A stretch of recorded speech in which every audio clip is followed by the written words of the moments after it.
Salve, amigas e amigos da filosofia, bem-vindos a mais uma das nossas conversações filosóficas. Hoje eu vou conversar com a Ana Carolina de Souza Silva, que é doutoranda em Linguística pela UNB, Universidade de Brasília, mestra também pela mesma instituição.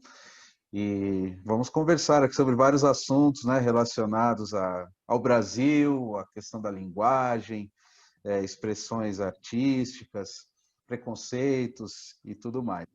Obrigado pela sua presença aqui no canal. A primeira pergunta que eu vou fazer, como eu sei que você foi criada na Ceilândia, né, e também em alguns textos se refere à Ceilândia como um novo quilombo, e que teria sido constituído, né, em relação com a Casa Grande, que foi a cidade de Brasília, né, para você explicar para o pessoal que está aí assistindo, né, por que o uso desse termo, novo quilombo, e como que você vê essa relação entre a Ceilândia e as demais cidades no entorno de Brasília, a cidade de Brasília, e a relação que você compreende na continuidade da colonização brasileira. Obrigado pela sua presença aqui. Vem cá, eu queria agradecer o convite, é uma satisfação estar falando sobre isso, que faz parte da minha pesquisa, começa ali, é a porta de entrada da minha pesquisa, e até hoje, né, tenho me proposto a trabalhar essas questões, o quilombismo, né, de Abdias Nascimento, e também o quilombo a partir de uma perspectiva da Beatriz Nascimento. Então, assim, foi uma sacada que não é minha, né? Como eu disse, Beatriz e Abdias já estão discutindo isso, já discutiam isso há bastante tempo, e os próprios movimentos negros ali da década de 70 já vão começar a propor, né, outras maneiras de nós vermos os quilombos. Então, assim, as favelas, os alagados, os porões, as rodas de samba, as rodas de capoeira, os terreiros, periferias, né? Esses espaços em que nós temos, com maioria, né, ocupando uma população preta, uma população negra, parda, né? E também como espaços de resistência, né? Espaços de resistência ao racismo, né, que vai se manifestar a partir das ações do Estado, né, a partir das ideologias que estão postas na sociedade. Todos esses espaços, que seriam espaços de preto, né, e que estão ali constantemente se reestruturando, se organizando como uma maneira de tentar sustentar uma continuidade africana, como uma maneira de tentar continuar a história. A isso, Beatriz Nascimento vai chamar de quilombo, a isso o Abdias Nascimento vai dizer que existe a prática do quilombismo. Né? Então, vejam, o quilombo não como a instituição, somente como a gente conhece nos documentos legais, mas, de fato, né, como essas estruturas sociais que resistem. Então, a Ceilândia, ela nasce no contexto, o próprio nome, né? Ceilândia vem de CI, Campanha de Erradicação de Invasões. Então, você tem toda uma população majoritariamente preta, pobre, nordestina, que vem aqui a partir da década de 50 para construir a capital. Essas pessoas são colocadas à margem, né, ocupando ali vilas operacionais. E aí, por volta da década de 60, 70, existe um incômodo com a presença dessas pessoas tão próximas da capital, nessas vilas operacionais, que ficavam a cerca ali de 7 quilômetros, né, da capital, menos, né? Então, existe um projeto higienista mesmo de realocar essas pessoas e colocar essas pessoas a cerca de 25, 30 quilômetros de distância. O local em que essas pessoas são colocadas é um local sem infraestrutura nenhuma, não tem água, não tem energia, não tem escola, não tem nada. E aí, essas pessoas precisam continuar trabalhando ali no centro, né, que é o que a gente chama aqui o Distrito Federal, a Brasília mesmo, que é o aviãozinho, né? Do Distrito Federal não, perdão, plano piloto. Então, essas cidades que vão sendo construídas às margens, a Ceilândia é uma delas, como uma campanha de erradicação dessas invasões, então você retira essas pessoas e realoca, né? Mas outras cidades como Taguatinga, Planaltina, Sobradinho, essas cidades que estão à margem dessa parte centralizada vão ser majoritariamente ocupadas por pessoas, essas pessoas que construíram a cidade, pretas, pobres, né, nordestinas, e vão receber pouca assistência do Estado. Então, para sobreviver, é necessário um sentimento, uma política comunitária, né? Então, para se organizarem, para sobreviverem, isso é a parte da resistência comunitária. E por isso, essa relação, essa analogia que eu faço com a Casa Grande e com o quilombo, né? Porque aí a gente escolhendo não ser a senzala, a gente escolhendo ser quilombo, a gente se auto-organizando para ser um quilombo, né? Então, nesse sentido, pensar na própria trajetória de africanos escravizados, chegaram, aí construíram toda a estrutura desse país, é por uma questão de pressão mesmo, né, política. Você forja um documento que é só uma formalização, que é a Lei Áurea, né? E depois disso essas pessoas são excluídas à margem mesmo da sociedade. Vão construir, né, cortiços, periferias, favelas e vão sobreviver a partir de uma auto-organização. Então, acho que essa ideia que Beatriz, né, já sugeria, fica muito evidente para mim quando eu vejo a história da Ceilândia. Inclusive, ela vai desenvolver o trabalho que ela vai intitular Sistemas Sociais Alternativos Organizados pelos Negros, dos quilombos às favelas, né? Esse foi o grande trabalho de Beatriz, e aí eu não estou começando nada, é só uma continuidade do que ela mesma propõe, a continuidade da história, né? Agora, pensar a universidade como um espaço, né, que segrega, que exclui, isso a gente já está entrando dentro de outros campos, né? Então, se eu não tenho acesso a uma educação de qualidade, dificilmente eu vou conseguir acessar uma universidade pública, especialmente nos cursos de prestígio. Ok, essa é uma questão. Aí, beleza.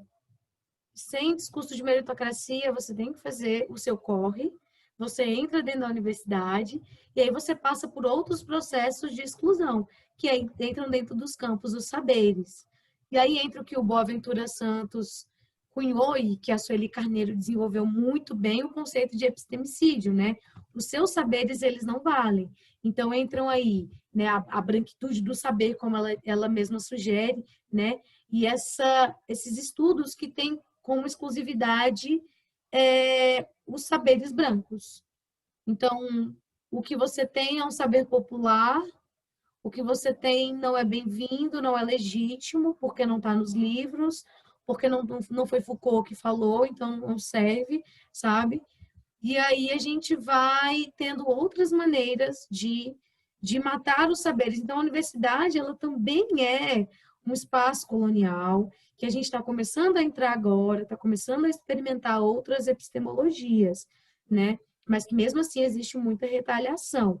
O Bispo dos Santos, que é um mestre quilombola lá do Piauí, fantástico, fantástico, vai dizer o seguinte: a universidade é a chocadora de ovos do colonialismo. E nós, enquanto pessoas pretas, temos que entrar, temos que ocupar os cursos de prestígio. Em que sentido? Não de dançar conforme a música, mas de tentar gorar esses ovos do colonialismo. De que forma? Introjetando os nossos saberes e dizendo, olha, são legítimos e é assim que eu vou fazer, né? Aí isso ele chama de uma prática contracolonial. A periferia é um espaço contracolonial no momento em que ela não se permite ser colonizada, né? Então, é, tem uma fala dele que é fantástica, fantástica nesse sentido das epistemologias. Ele fala, não interessa se é uma escola pública ou privada, tem que ser uma escola própria, né? Tem que ser uma universidade própria, né? Que tem os nossos próprios saberes, né? Então, eu quero trazer Bispo dos Santos como um mestre dos saberes para dentro da universidade. Krenak é um mestre dos saberes dentro da universidade, né? E essa é a forma da gente gorar esses ovos coloniais e tornar na universidade um espaço contracolonial, a partir dos nossos próprios saberes, né? Basicamente, eu acho que é isso que eu comecei a desenvolver lá e que está amadurecendo agora no doutorado, né? Uma proposta mesmo para tentar trabalhar na linguística, que tem seus problemas, viu? É uma coisa que eu ia te perguntar agora, que aí já entrando mais no campo da linguística, sobre a questão da pluralidade de línguas, né, que a gente tem no território brasileiro, mesmo o português, e as formas de falar o português e as derivações que tem o português e também as influências que sofre essa língua geral, né, esse português geral de outras matrizes, né? E também desenvolvimentos que vão surgindo aqui com as formas de a gente falar, as palavras que vão sendo criadas por grupos sociais e tal. Então, eu queria te perguntar duas coisas. Primeiro, como que você enxerga a possibilidade de, aprendendo essa norma culta, que é utilizada nas universidades, né, essa linguagem mais aceita socialmente, isso possa ser um instrumento de combate para as pessoas que falam outras formas, que têm outras formas de expressão e que têm uma resistência em querer falar essa língua culta, chamada culta pelos que têm o poder e tal. Essa é a primeira pergunta, depois eu faço a outra, que aí já é como que essas outras formas de língua, né? Não sei até se dá para chamar de língua, queria te ouvir também sobre isso, poderiam também passar a ter um tratamento epistemológico dentro da universidade, né? Duas perguntas, então, né? Na verdade é a mesma, mas em duas vias diferentes. Primeiro, como utilizar a língua, né, chamada culta como instrumento de combate, e segundo, como que essas outras línguas, né? E daí tem o termo português, que é essa segunda pergunta que eu ia te fazer, né? Pode ter um tratamento linguístico, epistemológico, equiparado a essa chamada língua culta, o português culto. Certo. Qualquer coisa a gente vai realocando a pergunta, porque me vem muitas coisas à cabeça, né? Primeira questão: língua é política. Língua é política. Qual é a primeira coisa que o colonizador faz quando ele invade um espaço? Ele introjeta a língua dele. Isso vai ficar ainda mais urgente quando a gente tem a construção dos Estados-nações, né? Então, quanto mais pessoas falarem determinada língua dentro de um território, maior esse território, e tratando-se de colônias, maior esse território para eu chamar de meu, né? Para eu colocar aqui a minha língua, a minha cultura, a minha religião, a minha administração, para poder me beneficiar com isso, né? Então, acho que a gente, para começar, nunca superou o status de colônia, porque a gente ainda vive dentro de uma estrutura administrativa e política do colonizador. E isso tudo para que o próprio colonizador possa se beneficiar. Eu acredito mesmo que a gente vive aí, continua vivendo suas oligarquias, em que as pessoas que têm grande poder no Brasil vão ter aí sua descendência direta com os grandes colonizadores de 1500, sabe? Isso não é impossível de se imaginar, né? Então, primeira questão é essa, a questão linguística, ela é uma questão política, né? Então, nós, se formos pensar por esse viés, estamos todos dançando conforme a música do colonizador, no momento que a gente utiliza um código linguístico, que é o português, né? O português é a língua oficial do Brasil, isso está em documentos oficiais. Todos os locais tratados como oficiais e públicos têm que ter o português, né? As pessoas têm que ser tratadas em português. Libras é outro, mas né, essa é uma outra questão política que a gente sabe que não funciona. Se um surdo chega no posto de saúde, dificilmente vai ter um intérprete para atendê-lo. Se um surdo chega numa delegacia, dificilmente você vai ter um intérprete para atendê-lo, embora seja constitucional, né? Beleza, essa é uma questão. A outra questão é, dentro dessa conjuntura política do Estado, na Constituição, a gente vai falar de português, de uma língua oficial. Para a gente poder determinar uma língua oficial, a gente tenta fazer uma padronização dessa língua, né? Como se fosse uma ideia de unificação. Então, você tem uma língua como um modelo a ser seguido, né? Como uma ideia de unificar as variedades que existem dentro de um território que falam essa língua. Não só no Brasil, a gente está falando a nível internacional. existe a CPLP, que é a Comunidade de Países de Língua Portuguesa, né? Então, existem países africanos, tem o próprio Portugal, tem o Brasil, são vários países que têm o português como língua oficial e por isso existe uma padronização. Essa é outra coisa. Mas eu tenho até dificuldade com esse termo de norma padrão, porque a mim parece que você quer padronizar uma sociedade, né? E aí a gente entra com outra problematização, que é a ideia de língua culta. Se a gente pensar que a palavra culto, ela é ela é derivada, ela vem da palavra cultura, então existe uma língua culta que é uma língua de prestígio e existe o resto, e o resto não tem cultura, né?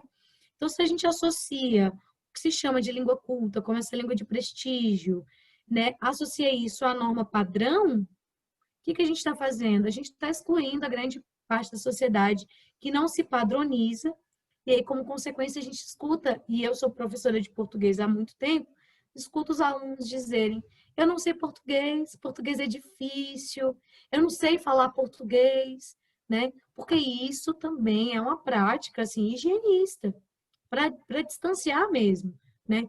Então, se você não fala português, você nunca vai conseguir passar no vestibular, passar no concurso público, ter um bom emprego, né? Porque você não sabe o código, né? E de fato, né? Para nós, e eu digo nós, pensando numa pessoa que cresceu dentro de um contexto de periferia, né? Acessar esse código é como se estivéssemos acessando uma segunda língua. Então, eu acho problemático a questão do língua culta, eu acho problemática a questão da língua padrão, eu acho problemático a questão da língua oficial, pensando a nível de organização social, Estado, né? E essa política que a gente tem adotado. Bem, a outra questão quem vai falar muito bem sobre isso, inclusive sobre língua culta, é Marcos Banho, que é um linguista lá da UNB, né? Vale deixar a referência.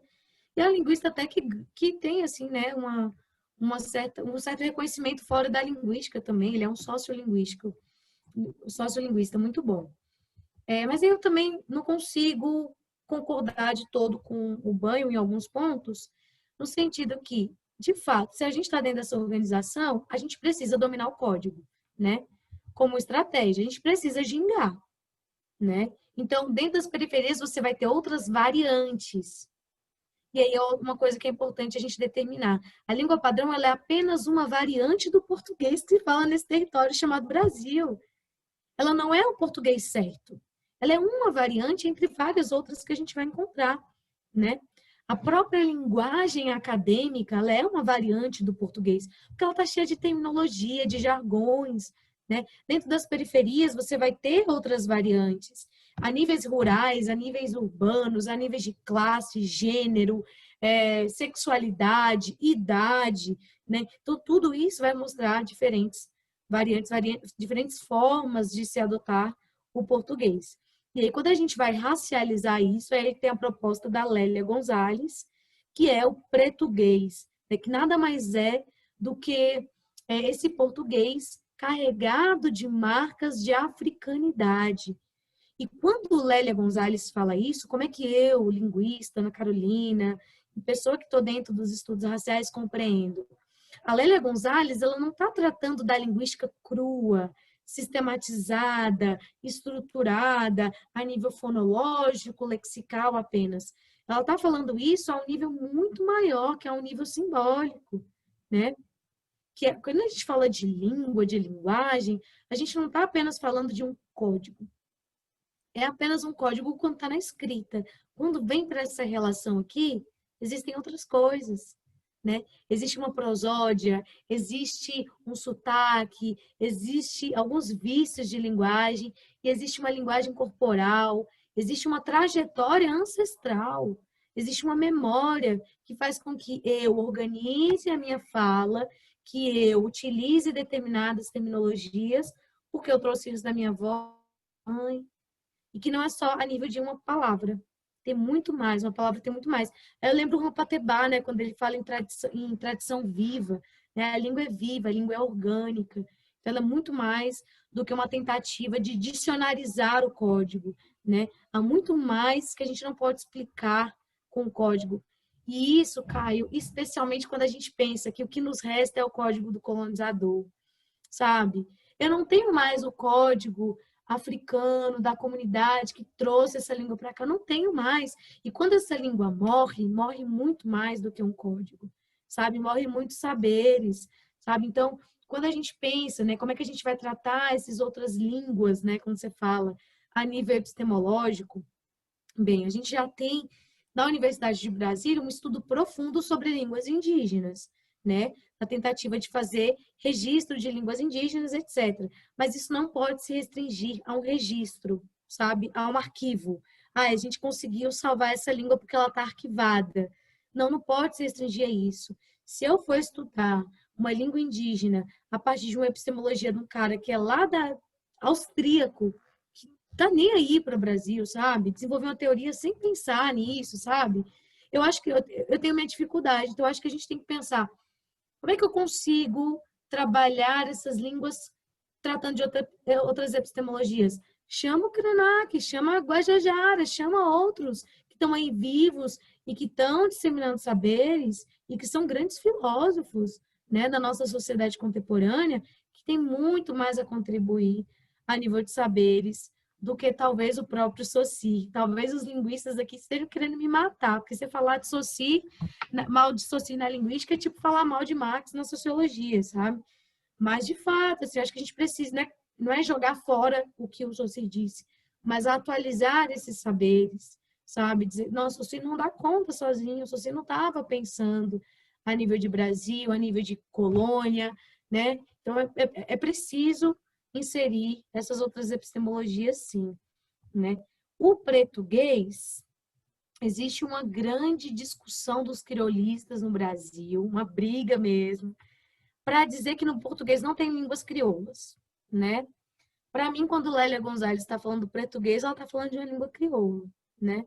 O que é uma língua crioula? É uma língua que ela é como se fosse uma terceira língua, que surge a partir de uma primeira e de uma segunda. Então, a gente pensar na história do Brasil, esses contatos de línguas, né? E aí, como é que se forja uma terceira língua com os interesses necessários que fossem, seja a nível comercial, seja a nível de dominação. Essa terceira língua que se forja, que vai ter léxico e gramática diferenciados. Então, a gente tem uma estrutura do português que é influenciada por línguas africanas.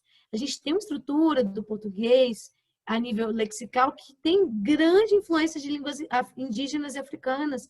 Como é que a gente não vai considerar que esse português é, então, um crioulo, né? Bem, essa é uma provocação. Eu não sou criolista, né? Mas sempre me incomodou essa resposta pronta de que no Brasil não tem crioulo, sabe? Eu acho que a gente tem que repensar isso daí, de verdade. Muito bom. Eu fiquei pensando, uma outra pergunta que eu ia te fazer sobre expressões poéticas como o rap, por exemplo. Eu sou de uma geração que cresceu com a ascensão dos grupos de rap, primeiro em São Paulo e depois pelo Brasil todo. Eu sei da Ceilândia tem o GOG, né, também. Em São Paulo, os Racionais, Sabotagem, vários outros. Eles são do fim dos anos 90, 80, 90, 2000, né? Depois teve uma mudança, né? E acho que agora está voltando, talvez tenha tido um período aí de transformação desses grupos, os próprios Racionais ficaram um tempo sem fazer quase nada, depois voltaram, e agora a gente vê né, com grupos como Emicida, é o Criolo, né? Você falou Criolo, eu fiquei confundido, é o Criolo, o artista Criolo, tem outros também por aí, afora, vários, muitíssimos hoje, né? Que já fundem aquilo que a primeira geração fez com outros estilos, trazendo traços da nossa MPB, com várias outras coisas, influências e tal. Mas a língua, né, que o Mano Brown, por exemplo, articula na sua poesia, quando ela apareceu para o grande público, ela criava um choque muito grande, né? As pessoas que não eram da classe social, da origem do Mano Brown, não conheciam muitas das palavras que eles usavam, chamavam de gírias, aí até diz não é gíria, é dialeto e tal.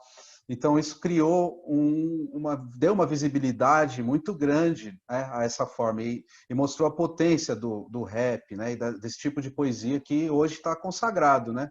Inclusive pela academia, foi colocado na Unicamp na prova, né? Tem estudos acadêmicos, teses de doutorado sobre não só o Mano Brown, outros poetas também. Então eu queria te perguntar o que você pensa sobre esse fenômeno, né? Do rap, da potência artística, para validação epistêmica, talvez, né, dessas outras línguas. Nossa, eu penso várias coisas, Caio. Várias coisas. A primeira delas, eu me lembro de um livro que foi publicado pela Companhia das Letras, que traz o Sobrevivendo no Inferno, do Racionais MCs, né? Traz as letras e começa com um artigo, acho que o professor é de Pernambuco, enfim. Acho que ele é da antropologia, eu não vou lembrar agora. Mas ele diz o seguinte, que hoje a obra Sobrevivendo no Inferno, ela tem um status tão grandioso quanto tem Memórias Póstumas de Brás Cubas, de Machado de Assis, e Grande Sertão Veredas, do Guimarães Rosa. E aí eu falo assim, gente, me desculpa, mas o que a Companhia das Letras, a academia está descobrindo hoje, a gente já sabe, ó. Numa boa, Machado de Assis não sobe o morro. Eu costumo dizer isso, sabe? Por que Machado de Assis não sobe o morro? Há vários níveis, especialmente de linguagem.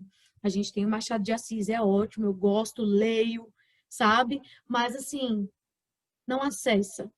Não acessa. Então, eu vejo a prática dos cantores de rap, na verdade, do hip hop em si, né? Do movimento hip hop, como estratégia, como grandes griots da diáspora negra, sabe? Porque são pessoas que dão continuidade nos saberes e são os grandes educadores da periferia. Um dos elementos do hip hop vai ser o conhecimento. Então, a gente tem uma proposta mesmo de educar, de como a gente diz, salvar vidas, né?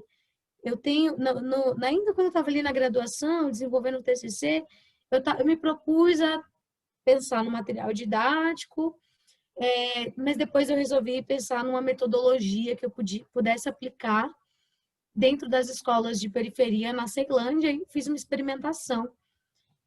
Nessa experimentação, eu fui a uma escola que apresentava uma turma extremamente problemática. Primeiro que existe um problema em que nessa turma eram colocados os piores alunos do sexto ano. Já está errado aí. Você não pode, né, fazer essa organização excludente. Já está errado, já começou errado. E todos os professores da escola sabiam disso. Ninguém disse assim, vamos... não estava formalizado, mas estava evidente. Então, nessa turma de sexto ano, tinham alunos que tinham reprovado, alunos que tinham sido presos, alunas que já eram mães, todos eles em atraso escolar, todos eles em situação de vulnerabilidade. E era aquela turma que a galera da escola já não queria mais. Eu fui pedir ali, barganhar umas aulas com os professores para poder tentar aplicar um método. Então, eu levei o rap como um instrumento didático para a sala de aula, para ensinar o português. Por quê? Eu entendo que não dá para chegar e falar, olha, esse é o código e a gente vai aprender agora. Isso que causa o distanciamento, isso que causa a evasão escolar, isso que causa o aluno frustrado, traumatizado com o português, que vai até a sua vida adulta dizer, eu não sei português, eu não sei falar, né? Eu escuto muito isso, eu não sei falar. A pessoa está ali comunicando, né? Então, primeiro eu tentei entrar com... Eu escolhi um álbum de um grupo de rap chamado Sobreviventes de Rua, aqui do DF, eles são da Ceilândia, na verdade, especificadamente, e eles tratam no seu álbum a Ceilândia enquanto um quilombo dos Palmares. Então, assim, casou certinho, levei para a sala de aula e a gente começou a tratar questões raciais, questões de história do Brasil, questões de estratégias colonialistas de exclusão, para a gente chegar no conhecimento de que aquele código que eu estava ensinando não era o mais certo, não era o mais correto, não era o único aceito, né? Mas que era aceito para que eles alcançassem os espaços de poder. Então, sem aquele código, eles não conseguiriam entrar na universidade, passar no concurso, conseguir um bom emprego, né? Passar de ano. Então, eu ensinei para eles que eles tinham que aprender aquilo ali para conseguir o que eles queriam na vida. Eles não tinham que usar aquilo ali o momento inteiro, a todo momento. Até porque você é um pedante, né? Você sai de pedante quando você usa esse português padrão a todo momento. E aí, nesse sentido, teve todo um processo de harmonização linguística. Esse termo, harmonização linguística, eu utilizei como parte do método, e ele é da minha orientadora, que já era orientadora naquela época, que é a Faustich, que vai falar isso muito bem a nível de política de língua, né? Então, essa é uma estratégia política de você ensinar o português dentro da escola. Você primeiro mostrar para a criatura que o que ela está falando é uma variante do português, é legítima, não está errado, tem seus locais apropriados para ser ditos e que ela vai aprender aquele outro código para ela conseguir status na sociedade, para ela sair da, do lugar de pobreza, do lugar de miséria, do lugar de submissão que seja. Isso pensando na estrutura de sociedade que a gente tem, tá, Caio? Por quê? Porque a minha avó, Dona Julita, embora ela seja uma mulher nordestina, pobre e analfabeta, ela é minha grande mestre, né? Não importa se ela não tem domínio desse código, ela é minha grande mestre, né? Então, para que eles também tivessem esse reconhecimento, vocês são pessoas dotadas de saberes.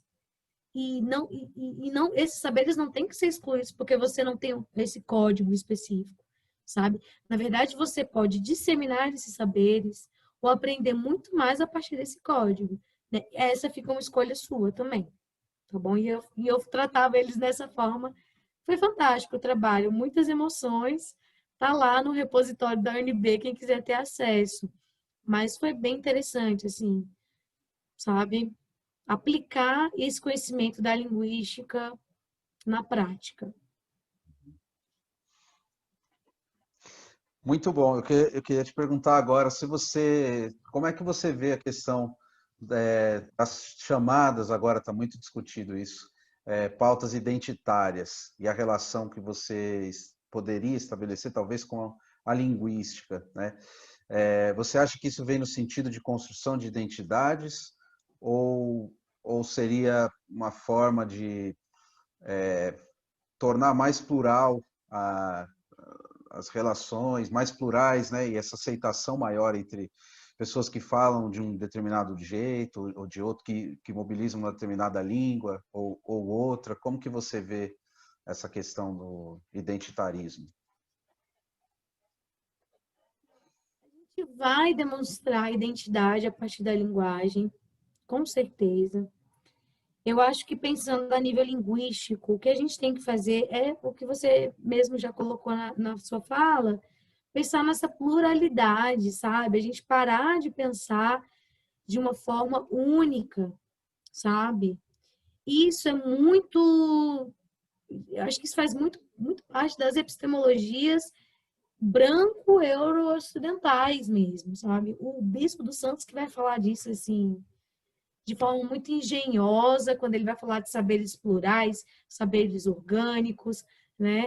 A todos os níveis, né? A níveis de uma cosmovisão, a níveis de linguagem, a níveis de saberes, de epistemologias, a níveis ontológicos, né? Bispo dos Santos, eu acho que aqui será a grande referência. Eu acho que fica difícil pensar a universidade hoje, do jeito que ela está. Opa, bichinhos da chuva. Fica difícil, vai chover daqui a pouco aqui. Pensar na universidade da maneira que ela está hoje,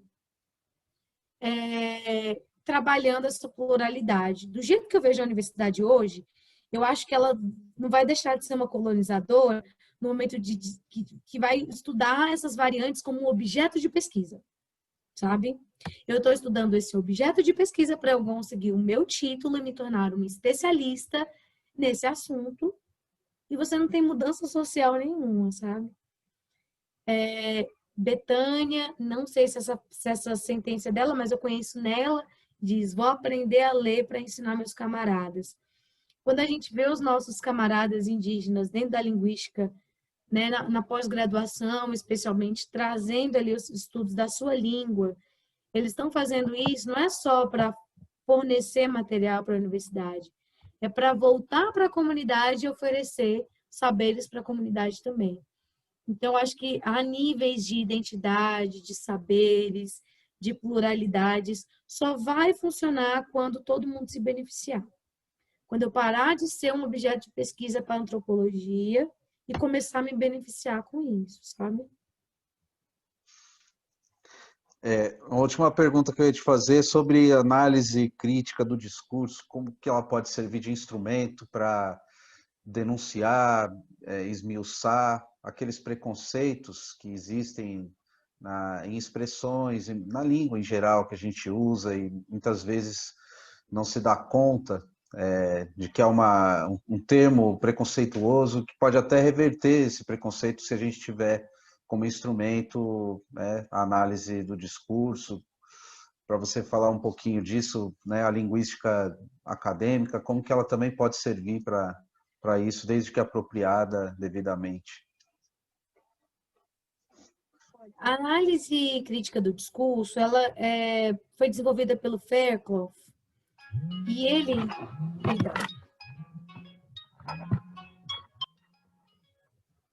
Perdão. A análise crítica do discurso, ela foi desenvolvida pelo Fairclough e o Fairclough tem muito como base duas ideias. A ideia de hegemonia, né? E a ideia de discurso. Então, ele vai dizer que a nível de discurso, a gente tem relações de poder que estão baseadas dentro de concepções hegemônicas e que essas concepções hegemônicas costumam estar a um nível de dominação. Caio, aqui a gente está falando de uma sociedade que se estrutura dentro de hierarquias em que uns têm que estar acima dos outros. Aí, quando a gente fala disso, funciona a análise crítica do discurso. Quando eu vou falar do meu terreiro, não funciona. Não funciona. Porque as hierarquias que existem, elas não estão ali a nível de dominação. Elas estão ali porque existe um mestre, isso eu estou falando do meu terreiro, da roda de capoeira, do quilombo. Existe um mestre que carrega saberes, ele é um griot, ele é responsável em dar continuidade a esses saberes e ele vai ser respeitado. Ele não está ali para dominar ninguém, ele está ali para compartilhar. Como diz meu irmão de santo, conhecimento bom é conhecimento compartilhado. Então, a gente vive ao nível de comunidade. Quando a gente pensa as estruturas sociais, nesse nível hierárquico de dominação, de poder, em que uns estão sobre os outros, para que um esteja lá em cima, outro tem que estar lá embaixo, necessariamente, né? Sendo sugado, né? A gente vai... Aí sim, cabe a gente pensar na análise crítica do discurso. Então, existe uma estratégia do colonizador eu estou falando colonizador porque eu estou me baseando mesmo no bispo, né? De introjetar a sua língua e de tentar dominar a partir desse código. Então, eu vou falar macumbeiro, vou falar preto, né? Vou falar, enfim, catimbozeiro, né? Vou usar termos que socialmente são construídos, e aí o Fairclough tem outra coisa que ele gosta muito de falar, que é ideologia, dentro de uma ideologia, né? E que para a gente superar isso, a gente tem que esmiuçar essa ideologia a nível de discurso, para quebrar, para tirar desse lugar, né? A ideologia dominante, a ideologia hegemônica. Então, se ideologicamente construir-se a ideia de que macumbeiro é uma coisa ruim, toda vez que eu ouvir a palavra macumbeiro, eu vou pensar, poxa, eu estou sendo ofendido. Se falar que ser viado é uma coisa ruim, então, toda vez que eu ouvir isso, eu vou, né, sentir isso de uma maneira negativa. E automaticamente vou estar num lugar inferior de quem não é viado, de quem não é macumbeiro, de quem não é preto, né? Quando eu pego isso e uso contra o colonizador, aí eu estou propondo uma mudança discursiva, né? Essa é uma estratégia de luta também, segundo o Fairclough. Então, eu vou fazer o seguinte, tu vai me chamar de preto, eu vou dizer, eu sou preto mesmo, eu gosto de ser preto. Pô, eu não sou macumbeiro mesmo? Aí eu me apresento aqui para você, né? Oi, muito obrigada, Caio, pelo convite, né? Sou uma mulher negra, periférica, macumbeira. Olha o impacto que isso causa, né? A nível mesmo ideológico. Né? Então, quando isso não me fere mais, eu estou quebrando as pernas, né? De quem traz esse discurso como ideia de me diminuir, né? Essa é uma estratégia, né? A gente também tem que pensar na educação linguística que enfatize e que mostre às pessoas uma maneira de analisar os espaços, a língua, né? As organizações de maneira crítica. Então, quando você me chama de bicha, por que isso é ruim? Pois eu não sou bicha mesmo, né? Aí eu lembro do Bispo dos Santos, quando ele fala sobre pedagogia do impacto, que eu acho fantástica, quando ele diz assim: se o colonizador te chama de preto, você vira e chama ele de branco. Veja o impacto que isso causa. Em algum momento essa galera vai ver que não funciona mais, né? Então acho que uma maneira de pensar na análise crítica do discurso é isso. Aí tem a canção lá do Poxa, do Rincon Sapiência, que ele diz: se eu te falar que a coisa tá preta, a coisa tá boa, né? Pode acreditar. Então, ele tá aí reestruturando toda a carga ideológica que existe dentro da palavra preto, né? Tá bom ser preto, né? Coisa mais comum que tem, se eu ouvi isso ontem. Nossa, mas ela é linda, assim. Mas ela é negra. Mas pensa numa mulher linda. Qual é a ideia? Por que você tem que utilizar o mais aí? Não quer dizer que não podem estar dentro de uma mesma sentença, né? Sem ser contraposto, ser preto e ser lindo, né? Então, quando você muda isso a nível de linguagem, você muda toda uma estrutura também social, porque depois isso vai para o nível da ação e aí a gente tem novas ideologias sendo construídas, né? Eu acho que é uma forma interessante que a análise do discurso, crítica do discurso pode contribuir. Muito bom. Eu lembrei de um livro que eu gosto bastante do Renato Nogueira, que chama Denegrindo a Educação, né? Ele Olha, joga com denegrir, que é ótimo esse título. sim. Queria perguntar agora para falar um pouco também de outras coisas, né? De outras produções suas. Você é poeta também. Se você quiser falar um pouco dessa sua produção também, divulgar algum trabalho, fica à vontade também. Sou poeta, assim, eu costumo dizer que desde que eu aprendi a escrever, eu escrevo, né? E eu já lá desde pequenininha fazia as minhas produções, mas isso foi amadurecendo ao nível de autoestima mesmo, né? E aí eu comecei a escrever poesias em 2016, e aí comecei a gostar disso. Aí importante o espaço da periferia para que a gente possa fazer divulgação de trabalho, porque foi justamente em saraus, em slams, que eu comecei a divulgar e aí trazer esse teor político mesmo dentro da poesia, né? Então, as poesias, até especialmente ali 2018, algumas produções de 2019, tinham muito viés de trabalhar, né, palavras-chave, raça, questões raciais, relações raciais, gênero e classe, né? Então, publiquei um livro, tá aqui pertinho, deixa eu mostrar, chamado Lembranças Ancestrais. Foi publicado pela editora Auá, que é uma editora independente aqui do DF, e que tem uma proposta decolonial. Eles só publicam autores negros e indígenas.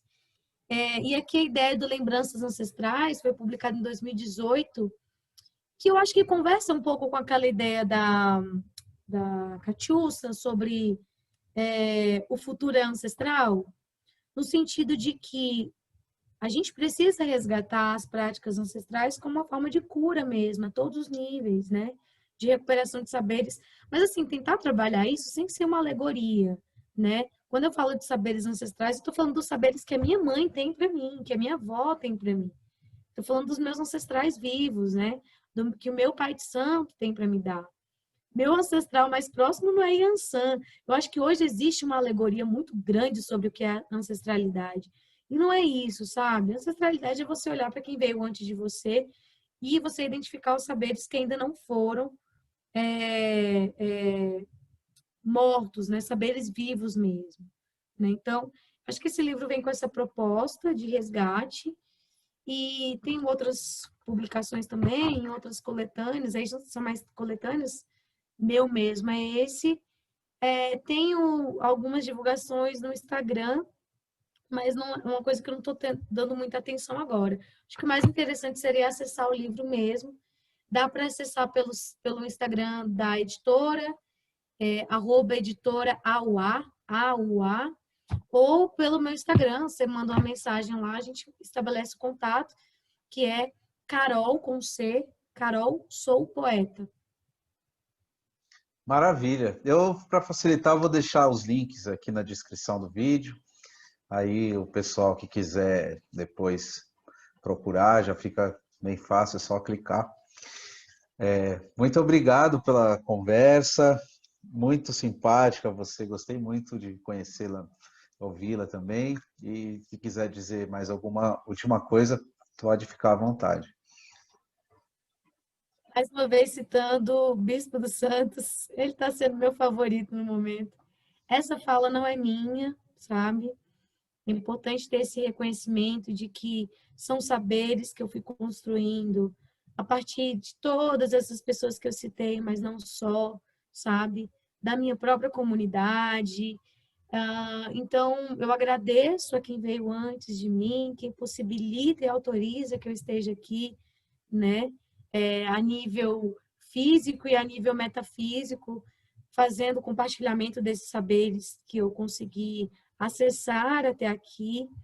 Acredito muito na educação quando a gente pensa na divulgação, no compartilhamento, na democratização dos saberes.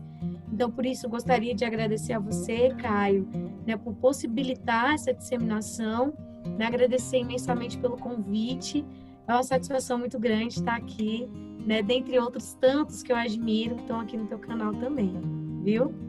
Grande abraço a todo mundo. Muito obrigado. Eu vou aproveitar também e agradecer o Luiz Ferrari, que foi quem nos pôs em contato, né? E muitíssimo obrigado pela conversa. Vamos encerrando aqui. Quem nos assistiu também, muito obrigado. Deixem os comentários aí para a gente continuar depois o papo. E fiquem ligados nas próximas conversações filosóficas.